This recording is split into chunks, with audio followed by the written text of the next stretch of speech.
ರಾಜ್ಯ ರಾಜಕಾರಣದಲ್ಲಿ ಅಚ್ಚರಿಯ ಬೆಳವಣಿಗೆಯೊಂದು ನಡೆದಿದೆ. ಬಿಜೆಪಿ ಉಚ್ಚಾಟಿತ ಶಾಸಕ ಯತ್ನಾಳ್ ಹೊಸ ಗೇಮ್ ಶುರು ಮಾಡಿದ್ದಾರೆ. ಹಾಗಾದ್ರೆ ಯತ್ನಾಳ್ ಯಾವ ರೀತಿಯಾದಂತಹ ಆಟವನ್ನ ಶುರು ಮಾಡಿದ್ದಾರೆ ರಾಜಕಾರಣದಲ್ಲಿ?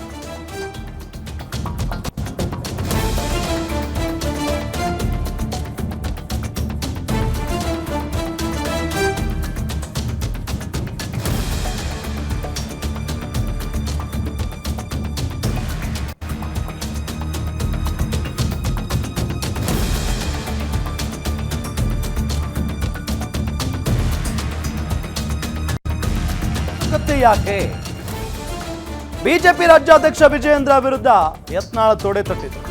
ಇದೀಗ ಯತ್ನಾಳ್ ಬೆಂಬಲಿತ ಬಿಜೆಪಿ ನಾಯಕರು ಕೂಡ ಡಿಕೆಶಿ ಅವರನ್ನ ಭೇಟಿ ಮಾಡಿದ್ದಾರೆ. ಯತ್ನಾಳ್ ಕಾಂಗ್ರೆಸ್ ಸೇರುವ ಸಾಧ್ಯತೆ ಇದೆಯಾ? ಹಾಗಾದ್ರೆ ಈ ವಾದಕ್ಕೆ ಪುಷ್ಟಿ ನೀಡುವಂತೆ ಬೆಂಬಲಿಗರಿಂದ ಡಿಕೆಶಿ ಅವರನ್ನ ಭೇಟಿ ಮಾಡಲಾಗಿದೆ. ಜಿಎಂ ಸಿದ್ದೇಶ್ವರ್ ಮತ್ತು ಶಾಸಕ ಬಿಪಿ ಹರೀಶ್ ಡಿಕೆ ಶಿವಕುಮಾರ್ ಅವರ ಗೃಹ ಕಚೇರಿಯಲ್ಲಿ ಭೇಟಿ ಮಾಡಿ ಮಾತುಕತೆಯನ್ನ ನಡೆಸಿದ್ದಾರೆ. ಇದೊಂದು ಸೌಜನ್ಯದ ಭೇಟಿ ಅಂತ ಮೇಲ್ನೋಟಕ್ಕೆ ಬಿಂಬಿಸಿದ್ದಾರೆ ನಾಯಕರು. ಕೇಂದ್ರದ ಮಾಜಿ ಸಚಿವರು ಹಾಗೂ ಬಿಜೆಪಿ ಮುಖಂಡ ಜಿಎಂ ಸಿದ್ದೇಶ್ವರ್, ಬಿಜೆಪಿ ಶಾಸಕ ಬಿಪಿ ಹರೀಶ್ ಕೂಡ ಯತ್ನಾಳ್ ಜೊತೆ ಗುರುತಿಸಿಕೊಂಡಿರುವಂತ ನಾಯಕರು. ಈ ಭೇಟಿಯ ಫೋಟೋವನ್ನ ಡಿಸಿಎಂ ಡಿಕೆ ಶಿವಕುಮಾರ್ ಹಂಚಿಕೊಂಡಿದ್ದಾರೆ. ಕೆಲವು ವಾರಗಳ ಹಿಂದೆಯಷ್ಟೇ ಬಿಜೆಪಿಯಿಂದ ಉಚ್ಚಾಟಿತರಾಗಿದ್ರು ಯತ್ನಾಳ್. ಉಚ್ಚಾಟನೆ ಬಳಿಕ ಸಿದ್ದೇಶ್ವರ್ ಜೊತೆಗೆ ಯತ್ನಾಳ್ ಮಾತನಾಡಿದ್ರು. ರಾಜ್ಯ ರಾಜಕಾರಣದಲ್ಲಿ ನಿಜಕ್ಕೂ ಕೂಡ ಇದು ಒಂದು ಅಚ್ಚರಿಯ ಬೆಳವಣಿಗೆ. ಬಿಜೆಪಿ ಉಚ್ಚಾಟಿತ ಶಾಸಕ ಯತ್ನಾಳ್ ಹೊಸ ಆಟವನ್ನ ಶುರು ಮಾಡಿದ್ದಾರೆ ಅಂತಾನೆ ಹೇಳಲಾಗ್ತಾ ಇದೆ. ಯತ್ನಾಳ್ ಬಣದ ಇಬ್ಬರು ಬಿಜೆಪಿ ನಾಯಕರು ಚೆಕ್ ಮೇಟ್ ಇಟ್ಟಿದ್ದಾರೆ. ಡಿಸಿಎಂ ಡಿಕೆ ಶಿವಕುಮಾರ್ ಅವರ ಜೊತೆಗೆ ಈ ಇಬ್ಬರು ಬಿಜೆಪಿ ನಾಯಕರು ಚರ್ಚೆಯನ್ನ ಮಾಡಿರೋದು.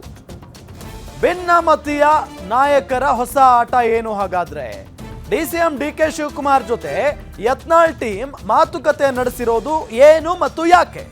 ಬಿಜೆಪಿ ರಾಜ್ಯಾಧ್ಯಕ್ಷ ವಿಜಯೇಂದ್ರ ವಿರುದ್ಧ ತೊಡೆ ತಟ್ಟಿದ್ದ ಯತ್ನಾಳ್ ಇದೀಗ ಯತ್ನಾಳ್ ಬೆಂಬಲಿತ ಬಿಜೆಪಿ ನಾಯಕರು ಡಿಕೆ ಶಿವಕುಮಾರ್ ಅವರನ್ನ ಭೇಟಿ ಮಾಡಿದ್ದಾರೆ. ಹಾಗಾದ್ರೆ ಇದೆಲ್ಲವನ್ನ ಗಮನಿಸ್ತಾ ಇದ್ರೆ ಬಸನಗೌಡ ಪಾಟೀಲ್ ಯತ್ನಾಳ್ ಕಾಂಗ್ರೆಸ್ ಸೇರ್ಪಡೆಗೊಳ್ತಾರಾ? ಕಾಂಗ್ರೆಸ್ ಸೇರ್ಪಡೆಗೊಳ್ತಾರ? ಬಿಜೆಪಿಯಿಂದ ಉಚ್ಚಾಟಿತರಾದ ನಾಯಕ ಬಸನಗೌಡ ಪಾಟೀಲ್ ಯತ್ನಾಳ್ ಅನ್ನೋ ಸಹಜವಾದಂತ ಪ್ರಶ್ನೆ ಇದ್ದೇ ಇದೆ. ಈ ಹಿಂದೆಯೂ ಕೂಡ ಬಸನಗೌಡ ಪಾಟೀಲ್ ಯತ್ನಾಳ್ ಅವರನ್ನ ಬಿಜೆಪಿ ನಾಯಕರು ಉಚ್ಚಾಟನೆ ಮಾಡಿದ ನಂತರ ಕೆಲವೊಂದಿಷ್ಟು ಜನ ಕಾಂಗ್ರೆಸ್ ನಾಯಕರು ಮಾತನಾಡುವ ಸಂದರ್ಭದಲ್ಲಿ ಯತ್ನಾಳ್ ಅವರು ಕಾಂಗ್ರೆಸ್ಗೆ ಬಂದ್ರೆ ನಾವು ಕೂಡ ಹೈಕಮಾಂಡ್ ಜೊತೆಗೆ ಮಾತನಾಡ್ತೀವಿ, ಕಾಂಗ್ರೆಸ್ಗೆ ಬಂದ್ರೆ ನಾವು ಸ್ವಾಗತಿಸ್ತೀವಿ ಅನ್ನೋ ನಿಟ್ಟಿನಲ್ಲಿ ಹೇಳಿಕೆಯನ್ನ ಕೊಟ್ಟಿದ್ರು. ಅದೆಲ್ಲದರ ನಡುವೆ ಈಗ ಒಂದು ಫೋಟೋ ತೋರಿಸ್ತಾ ಇದೀವಲ್ಲ, ಜಿಎಂ ಸಿದ್ದೇಶ್ವರ್ ಮತ್ತು ಬಿಪಿ ಹರೀಶ್ ಇವರಿಬ್ರು ರಾಜ್ಯದ ಉಪಮುಖ್ಯಮಂತ್ರಿಗಳನ್ನ ಭೇಟಿ ಮಾಡಿದ್ದಾರೆ. ಈ ಇಬ್ಬರು ನಾಯಕರಿದಾರಲ್ಲ, ಇವರು ಯತ್ನಾಳ್ ಅವರ ಆಪ್ತ ಬಳಗದಲ್ಲಿ ಗುರುತಿಸಿಕೊಂಡಿರುವಂತ ನಾಯಕರು. ಬಿಪಿ ಹರೀಶ್ ಮತ್ತು ಜಿಎಂ ಸಿದ್ದೇಶ್ವರ್ ಯತ್ನಾಳ್ ಅವರ ಆಪ್ತರು. ಈ ಇಬ್ಬರು ಡಿಸಿಎಂ ಅವರನ್ನ ಯಾಕೆ ಭೇಟಿ ಮಾಡಿದ್ರು? ಏನು ಮಾತುಕತೆಯನ್ನ ನಡೆಸಿದ್ರು? ಯತ್ನಾಳ್ ಅವರನ್ನ ಬಿಜೆಪಿ ಅವರು ಮತ್ತೆ ತಮ್ಮ ಪಕ್ಷಕ್ಕೆ ಸೇರಿಸಿಕೊಳ್ಳುವ ಲಕ್ಷಣಗಳು ಕಾಣಿಸ್ತಾ ಇಲ್ಲ ಅಂತ ಹೇಳಿ ಕಾಂಗ್ರೆಸ್ ಸೇರ್ಪಡೆ ವಿಚಾರಕ್ಕೆ ಸಂಬಂಧಪಟ್ಟಂತೆ ಏನಾದರೂ ಮಾತುಕತೆ ಆಯ್ತಾ? ಈ ಫೋಟೋವನ್ನ ಸ್ವತಃ ಡಿಸಿಎಂ ಡಿಕೆ ಶಿವಕುಮಾರ್ ಸಾಮಾಜಿಕ ಜಾಲತಾಣಗಳನ್ನು ಹಂಚಿಕೊಂಡಿದ್ದಾರೆ, ಬೇರೆ ಯಾರು ಅಲ್ಲ. ಡಿಕೆಶಿ ಜೊತೆಗೆ ಯತ್ನಾಳ್ ಟೀಮ್ ಮಾತುಕತೆ ನಡೆಸಿರುವಂತ ಫೋಟೋ ನಿಮಗೆ ತೋರಿಸ್ತಾ ಇದ್ದೀವಿ.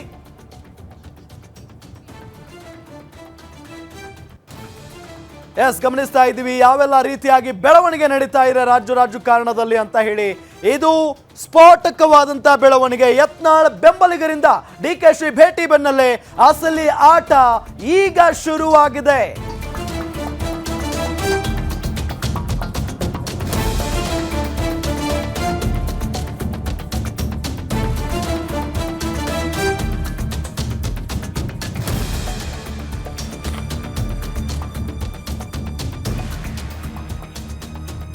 ಯತ್ನಾಳ್ ಆಪ್ತರ ಜೊತೆಗೆ ಮಾತುಕತೆಗೆ ಮುಂದಾದ್ರೆ ಹಾಗಾದ್ರೆ ವಿಜಯೇಂದ್ರ ಟೀಮ್ ರೆಬೆಲ್ಸ್ ಶ್ರೀತಲ ಸಮರಕ್ಕೆ ಬ್ರೇಕ್ ಹಾಕೋದಕ್ಕೆ ವಿಜಯೇಂದ್ರ ಗೇಮ್ ಪ್ಲಾನ್.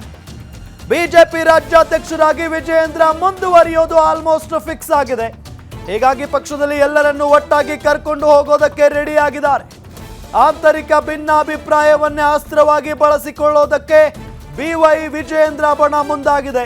ಯತ್ನಾಳ್ ಬಣದ ಅತೃಪ್ತರು ವಿಜಯೇಂದ್ರ ಟೀಮ್ ಸೇರ್ತಾರ? ಹಾಗಾದ್ರೆ ಕುತೂಹಲ ಮೂಡಿಸಿದ ಬಿಜೆಪಿ ರೆಬೆಲ್ಸ್ ನಡೆ. ರಾಜ್ಯ ರಾಜಕಾರಣದಲ್ಲಿ ಸ್ಫೋಟಕ ಬೆಳವಣಿಗೆ. ಯತ್ನಾಳ್ ಬೆಂಬಲಿಗರಿಂದ DKಶಿ ಭೇಟಿ ಬೆನ್ನಲ್ಲೇ ಅಸಲಿ ಆಟ ಶುರುವಾಗಿದೆ. ಬಿಜೆಪಿಯಲ್ಲಿ ಮತ್ತೆ ಆಕ್ಟಿವ್ ಆದ ಘರ್ ವಾಪಸಿ ಗೇಮ್. ಶಾಸಕರ ಉಚ್ಚಾಟನೆ ಬೆನ್ನಲ್ಲೇ ರೆಬೆಲ್ಸ್ ಜೊತೆಗೆ ಮಾತುಕತೆಗೆ ಪ್ಲಾನ್ ಮಾಡ್ತಾ ಇರುವುದು ವಿಜಯೇಂದ್ರ ಅಂಡ್ ಟೀಮ್. ಯತ್ನಾಳ್ ಆಪ್ತರ ಜೊತೆಗೆ ಮಾತುಕತೆಗೆ ವಿಜಯೇಂದ್ರ ಟೀಮ್ ಮುಂದಾದ್ರ ಅನ್ನೋ ಪ್ರಶ್ನೆ ಮೂಡ್ತಾ ಇದೆ. ರೆಬೆಲ್ಸ್ ಒಳಗಡೆ ಅಂದ್ರೆ ಈ ರೆಬೆಲ್ ನಾಯಕರ ಒಳಗಡೆ ಶೀತಲ ಸಮರ ನಡೀತಾ ಇದೆ. ಬಹಳ ಪ್ರಮುಖವಾಗಿ ಯತ್ನಾಳ್ ಅವರು ಬಾಯಿಗೆ ಬಂದ ಹಾಗೆ ಮಾತನಾಡ್ತಾರೆ. ಅದನ್ನ ಕೆಲವೊಂದಿಷ್ಟು ರೆಬೆಲ್ಸ್ ನಾಯಕರೇ ಸಹಿಸಿಕೊಳ್ತಾ ಇಲ್ಲ. ಯಾಕೆ ಮಾತನಾಡ್ತೀರಿ? ನಿಮ್ಮ ಬಾಯಿಯಿಂದಾನೇ ಇಷ್ಟೆಲ್ಲ ಅನಾಹುತಕ್ಕೆ ಕಾರಣ ಆಗಿರೋದು. ಮಾತಾಡಿನೇ ನಾಲಿಗೆಯನ್ನು ಹರಿಬಿಟ್ಟೆ ಇವತ್ತು ನೀವು ಉಚ್ಚಾಟಿತರಾಗಿರೋದು. ಯಾಕೆ ಮಾತಾಡಬೇಕಿತ್ತು ಅನ್ನೋ ನಿಟ್ಟಿನಲ್ಲಿ ಸ್ವತಃ ಯತ್ನಾಳ್ ಅವರ ಆಪ್ತರೇ ಮಾತನಾಡಿರುವಂಥದ್ದನ್ನು ಕೂಡ ನಾವು ಗಮನಿಸಿದ್ದೀವಿ. ಹಾಗಾಗಿ ಶೀತಲ ಸಮರ ಮೊದಲಿನಿಂದಲೂ ಕೂಡ ಇದೆ. ಅವರನ್ನ ತಮ್ಮ ಗಾಳಕ್ಕೆ ಹಾಕಿಕೊಳ್ಳುವುದಕ್ಕೆ BY ವಿಜಯೇಂದ್ರ ಅವರ ಬಣ ಪ್ಲಾನ್ ಮಾಡಿದೆ ಅನ್ನೋದು ಗೊತ್ತಾಗ್ತಾ ಇದೆ. ಇನ್ನು ಶಾಸಕ ಯತ್ನಾಳ್ ಟೀಮ್ನಲ್ಲಿದ್ದಂಥ ರೆಬೆಲ್ಸ್ ನಡೆ ಏನು? ಹಾಗಾದ್ರೆ ವಿಜಯೇಂದ್ರ ಜೊತೆಗೆ ಸಂಧಾನ ಆಗಿ ಬಿಜೆಪಿಯಲ್ಲೇ ಇರ್ತಾರಾ?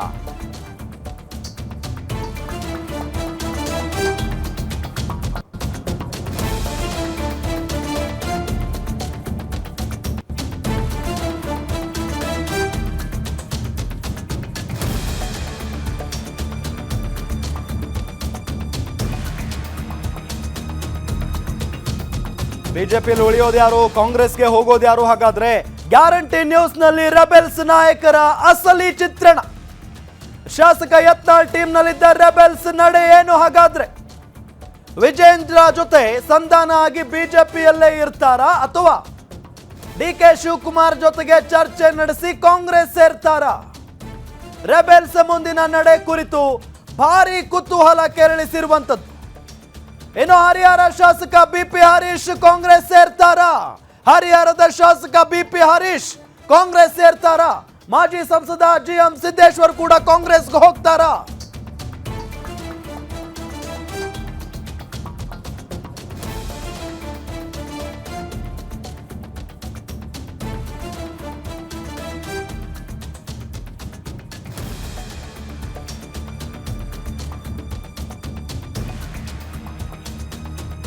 ಶಾಸಕ ಅರವಿಂದ್ ಬೆಲ್ಲದ್, ಮಾಜಿ ಸಂಸದ ಪ್ರತಾಪ ಸಿಂಹ ಸೈಲೆಂಟ್ ಆಗಿದ್ದಾರೆ. ಬೆಲ್ಲದ್, ಸಿಂಹ ಇಬ್ಬರು ಬಿಜೆಪಿಯಲ್ಲೇ ಇರ್ತಾರೆ. ಉಳಿದ ರೆಬೆಲ್ ನಾಯಕರ ನಡೆ ಏನು ಅನ್ನೋದು ಈಗಿರುವಂತ ಪ್ರಶ್ನೆ. ಹರಿಹರ ಶಾಸಕ BP ಹರೀಶ್ ಕಾಂಗ್ರೆಸ್ ಸೇರ್ತಾರ? ಯಾಕೆಂತ ಹೇಳಿದ್ರೆ ಒಂದ್ ಕಡೆ BP ಹರೀಶ್ ಮತ್ತು GM ಸಿದ್ದೇಶ್ವರ್ ಅವರ ನಡೆ ಬಹಳಷ್ಟು ಕುತೂಹಲ ಕೆರಳಿಸಿದೆ. ಯಾಕೆಂತ ಹೇಳಿದ್ರೆ ಇವರಿಬ್ರು ಹೋಗಿ DCM ನ ಭೇಟಿ ಮಾಡಿ ಮಾತುಕತೆಯನ್ನ ನಡೆಸಿರುವಂತಹ ಹಿನ್ನೆಲೆಯಲ್ಲಿ ರೆಬೆಲ್ಸ್ ಮುಂದಿನ ನಡೆ ಬಹಳಷ್ಟು ಕುತೂಹಲವನ್ನ ಕೆರಳಿಸಿರೋದು. ಮಾಜಿ ಸಂಸದ GM ಸಿದ್ದೇಶ್ವರ್ ಬಹಳ ಹಿರಿಯ ನಾಯಕರು ಬಿಜೆಪಿಯಲ್ಲಿ. ಜೊತೆಗೆ ಹರಿಹರದ ಶಾಸಕ BP ಹರೀಶ್ ಕಾಂಗ್ರೆಸ್ಗೆ ಸೇರ್ತಾರ ಅನ್ನೋ ಪ್ರಶ್ನೆ ಮೂಡ್ತಾ ಇದೆ. GM ಸಿದ್ದೇಶ್ವರ್ ಕೂಡ ಕಾಂಗ್ರೆಸ್ಗೆ ಸೇರ್ತಾರಾ, ಕಾಂಗ್ರೆಸ್ಗೆ ಹೋಗ್ತಾರ ಅನ್ನೋ ಪ್ರಶ್ನೆ ಇದೆ. ಅರವಿಂದ ಲಿಂಬಾವಳಿ, ಕುಮಾರ ಬಂಗಾರಪ್ಪ ಏನ್ ಮಾಡ್ತಾರೆ?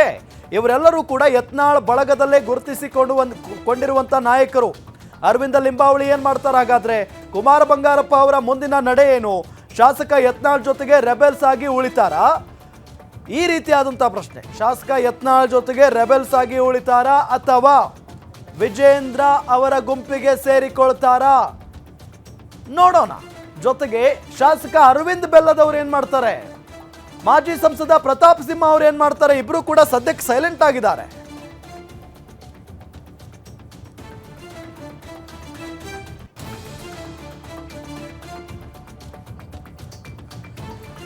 ಇದೇ ವಿಚಾರಕ್ಕೆ ಸಂಬಂಧಪಟ್ಟಂತೆ ಹೆಚ್ಚಿನ ಮಾಹಿತಿಯನ್ನ ನೀಡ್ತಾರೆ ನಮ್ಮ ಪೊಲಿಟಿಕಲ್ ರಿಪೋರ್ಟರ್ ಕವನ ಶಿವಣ್ಣ. ನ್ಯೂಸ್ ಡೆಸ್ಕ್ ಇಂದ ನೇರ ಸಂಪರ್ಕದಲ್ಲಿ ಜಾಯ್ನ್ ಆಗಿದ್ದಾರೆ.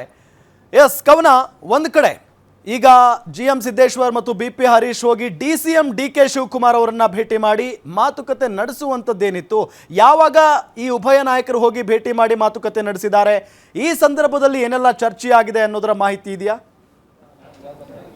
ರಾಮ, ಯತ್ನಾಳ್ ಉಚ್ಚಾಟನೆ ಬಳಿಕ ರಾಜ್ಯ ಬಿಜೆಪಿಯಲ್ಲಿ ಕ್ಷಿಪ್ರ ಬೆಳವಣಿಗೆ ಆಗುತ್ತೆ ಅನ್ನುವಂತಹ ಮಾತುಗಳು ಕೇಳಿ ಬರ್ತಾ ಇತ್ತು. ಅದೇ ರೀತಿಯಾಗಿ ಹೈಕಮಾಂಡ್ಗೆ ಯತ್ನಾಳು ಬೇಡ, ವಿಜಯೇಂದ್ರನು ಬೇಡ ಅನ್ನುವಂತಹ ಮಾತುಗಳು ಸಹ ಕೇಳಿ ಬರ್ತಾ ಇತ್ತು. ಇದೆಲ್ಲದರ ನಡುವೆ ಇದೀಗ ಅಂದ್ರೆ ಯತ್ನಾಳ್ ಅವರು ಉಚ್ಚಾಟನೆ ಆದ ಬಳಿಕವೂ ಕೂಡ ಸಾಕಷ್ಟು ಹೇಳಿಕೆಗಳನ್ನ ಅಂದ್ರೆ ಡ್ಯಾಮೇಜ್ ಆಗುವಂತಹ ಹೇಳಿಕೆಯನ್ನ ಕೊಡ್ತಿದ್ರು. ಸೊ ಹೀಗಾಗಿ ರೆಬಲ್ ನಾಯಕರು ಯತ್ನಾಳ್ ಅವರ ಜೊತೆಗೆ ನಿಲ್ಲೋದಕ್ಕೆ ಹಿಂದು ಮುಂದೆ ಮಾಡ್ತಾ ಇದ್ರು. ಅದೇ ರೀತಿಯಾಗಿ ಸಭೆ ಕೂಡ ಸೇರ್ತಾ ಇರಲಿಲ್ಲ. ಸೊ ಹೀಗಾಗಿ ಎಲ್ಲೋ ಒಂದ್ ಕಡೆ ರೆಬಲ್ ನಾಯಕರೇ ಛಿದ್ರವಾಗ್ತಾ ಇದ್ದಾರಾ, ಬೇರೆ ಬೇರೆ ಕಡೆ ಡೈವರ್ಟ್ ಆಗ್ತಾ ಇದ್ದಾರಾ ಅನ್ನೋಂತಹ ಮಾತುಗಳು ಸದ್ಯ ಕೇಳಿ ಬರ್ತಾ ಇತ್ತಂತೂ. ಈ ಒಂದು ಮಾತುಗಳಿಗೆ ಪುಷ್ಟಿ ಅಂತೆ ಇದೀಗ ಬಿ.ಪಿ. ಹರೀಶ್ ಅದೇ ರೀತಿಯಾಗಿ ಮಾಜಿ ಸಂಸದ ಸಿದ್ದೇಶ್ವರ್ ಅವರು ನಿನ್ನೆ ಅಷ್ಟೇ DCM ಅವ್ರನ್ನ ಭೇಟಿಯಾಗಿದ್ದಾರೆ. ಹಾಗಾದರೆ ನಿನ್ನೆ DCMನ ಭೇಟಿಯಾದಂತಹ ಬಿ.ಪಿ. ಹರೀಶ್ ಅದೇ ರೀತಿಯಾಗಿ ಮಾಜಿ ಸಂಸದ ಸಿದ್ದೇಶ್ವರ್ ಅವರು ಏನೆಲ್ಲ ಚರ್ಚೆಯನ್ನು ಮಾಡಿದ್ರು, ಯಾಕೆ ಏಕಾಏಕಿಯಾಗಿ ಹೋಗಿ ಅಂದರೆ ಬಿ.ಪಿ. ಹರೀಶ್ ಅವರೇನೋ ಇದೀಗ ಶಾಸಕರು, ಸೊ ಹೀಗಾಗಿ DCM D.K. ಶಿವಕುಮಾರ್ ಅವ್ರನ್ನ ಭೇಟಿಯಾಗಿದ್ದಾರೆ, ಅಭಿವೃದ್ಧಿ ವಿಚಾರದ ಬಗ್ಗೆ ಮಾತುಕತೆ ನಡೆಸಿದ್ದಾರೆ ಅಂತ ಹೇಳಿದ್ರು ಕೂಡ ಮಾಜಿ ಸಂಸದ ಸಿದ್ದೇಶ್ವರ್ ಅವರು ಯಾಕೆ DCMನ ಭೇಟಿಯಾದರು, ಬಿ.ಪಿ. ಹರೀಶ್ ಅವರ ಜೊತೆ ಮಾಜಿ ಸಂಸದ ಸಿದ್ದೇಶ್ವರ್ ಕೂಡ ಯಾಕೆ ಇದ್ರು DCM ಜೊತೆ ಅಂತ ಮಾತುಗಳು ಸಹ ಕೇಳಿ ಬರ್ತಾ ಇರುವಂಥದ್ದು. ಇದೆಲ್ಲದರ ಜೊತೆಗೆ ಇದೀಗ ಏನು ಯತ್ನಾಳ್ ಅವರು ಉಚ್ಚಾಟನೆ ಆದ ಬಳಿಕ ನಾನು ಆಗಲೇ ಹೇಳಿದ ಹಾಗೆ ರೆಬಲ್ ನಾಯಕರು ಯಾರು ಕೂಡ ಹೆಚ್ಚಾಗಿ ಎಲ್ಲೂ ಕಾಣಿಸ್ತಾನೂ ಇಲ್ಲ, ಅದೇ ರೀತಿಯಾಗಿ ಸಭೆಗಳನ್ನ ಕೂಡ ಮಾಡ್ತಾ ಇಲ್ಲ. ಸೊ ಹೀಗಾಗಿ ಕಾಂಗ್ರೆಸ್ ಸೇರ್ಪಡೆಯಾಗುವಂತಹ ಮನಸ್ಸು ಮಾಡ್ತಾ ಇದ್ದಾರಾ, ಬಿಜೆಪಿಯಲ್ಲಿ ಇದ್ರೆ ಈಗಾಗಲೇ ಬಿ.ಪಿ. ಹರೀಶ್ ಅವ್ರಿಗೆ ಕೂಡ ಹೈಕಮಾಂಡ್ ಶೋಕಾಸ್ ನೋಟಿಸ್ ಅನ್ನ ಕೊಟ್ಟಿತ್ತು. ಮುಂದಿನ ದಿನಗಳಲ್ಲಿ ನನ್ನ ಉಚ್ಚಾಟನೆ ಆಗಬಹುದು ಅನ್ನುವಂತಹ ಭಯ ಇದೀಗ ಬಿ.ಪಿ. ಹರೀಶ್ ಅವ್ರಿಗೆ ಕಾಡ್ತಾ ಇರಬಹುದೇನೋ. ಸೊ ಹೀಗಾಗಿ ಅವರು ಕೂಡ ಎಲ್ಲೋ ಒಂದ್ ಕಡೆ ಕಾಂಗ್ರೆಸ್ ಸೇರ್ಪಡೆ ಆದ್ರೆ ಸೇಫ್ ಅನ್ನುವಂತಹ ಲೆಕ್ಕಾಚಾರಕ್ಕೆ ಹೋದ್ರ. ಇದರ ಜೊತೆಗೆ ಮಾಜಿ ಸಂಸದ ಸಿದ್ದೇಶ್ವರ್ ಅವರು ಕೂಡ ಇದೇ ಲೆಕ್ಕಾಚಾರಕ್ಕೆ ಮುಂದಾದ್ರ ಅನ್ನುವಂಥದ್ದು ಕೂಡ ಇದೆಲ್ಲದರ ಅನುಮಾನದ ಜೊತೆಗೆ ಇದೀಗ ಯಾವಾಗ DCM D.K. ಶಿವಕುಮಾರ್ ಅವರ ಜೊತೆ ಬಿ.ಪಿ. ಹರೀಶ್ ಅದೇ ರೀತಿಯಾಗಿ ಸಿದ್ದೇಶ್ವರ್ ಕಾಣಿಸ್ಕೊಂಡ್ರು, ಇದೀಗ ಹೈಕಮಾಂಡ್ ಅಂದ್ರೆ ಇದೀಗ B.Y. ವಿಜಯೇಂದ್ರ ಅವರ ಬಣ ಏನಿದೆಯೋ ಇವರು ಇದೀಗ ಆಪ್ತ ಬಣ ಸಾಕಷ್ಟು ಆಕ್ಟಿವ್ ಆಗಿದ್ದಾರೆ ಅಂತಾನೆ ಹೇಳ್ಬೋದು. ಸೊ ಹೀಗಾಗಿ ಅಂದ್ರೆ ರೆಬಲ್ ನಾಯಕರ ನಡುವೆ ಇದೀಗ ಮನಸ್ತಾಪ ಉಂಟಾಗಿರೋದ್ರಿಂದ ಇದೇ ನಮ್ಗೆ ಅಸ್ತ್ರ, ಇದೇ ಒಂದು ಒಳ್ಳೆಯ ಸಮಯಾವಕಾಶ ಅಂತ ಇದನ್ನ ಇವಾಗ ಸದುಪಯೋಗ ಪಡಿಸ್ಕೊಳ್ಳೋದಕ್ಕೆ ಇದೀಗ B.Y. ವಿಜಯೇಂದ್ರ ಅವರ ಆಪ್ತರು ಸಾಕಷ್ಟು ಪ್ರಯತ್ನವನ್ನ ಪಡ್ತಾ ಇದ್ದಾರೆ, ರೆಬಲ್ ನಾಯಕರನ್ನ ಸಂಪರ್ಕಿಸ್ತಾ ಇದ್ದಾರೆ ಅನ್ನುವಂತಹ ಮಾತುಗಳು ಸದ್ಯ ರಾಜ್ಯ ರಾಜಕೀಯ ವಲಯದಲ್ಲಿ ಕೇಳಿ ಬರ್ತಾ ಇರುವಂತದ್ದು.